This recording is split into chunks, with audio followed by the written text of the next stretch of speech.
Les ministres des Finances des pays membres du G7 se sont réunis aujourd'hui à Stresa, dans le nord de l'Italie, en compagnie des directeurs des banques centrales. Les négociations ont porté sur les moyens de financer au mieux l'Ukraine alors que les nouvelles du front ne sont pas idéales.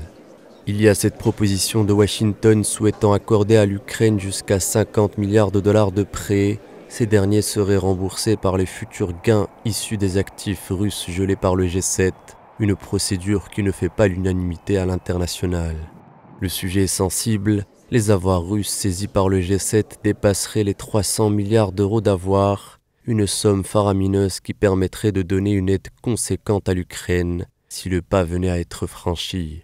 Cela enverrait cependant un signal au reste du monde. En cas de désaccord avec l'Occident, les biens souverains nationaux pourraient être saisis, une stratégie à double tranchant pour le camp occidental qui pourrait perdre de nombreux soutiens. D'un autre côté, la menace commerciale chinoise plane toujours et inquiète. Selon le ministre de l'économie française, l'économie chinoise serait en surcapacité de production, phénomène face auquel l'Europe doit se prémunir, sans pour autant déclarer une guerre commerciale à la Chine.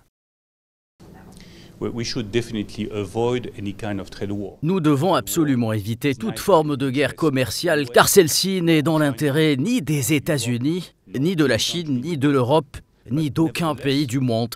Néanmoins, les pratiques commerciales déloyales, le niveau élevé des subventions et les surcapacités industrielles posent problème. Force est de constater que l'Occident mène plusieurs guerres de diverses natures sur plusieurs fronts, en Ukraine, en Asie de l'Est et au Moyen-Orient.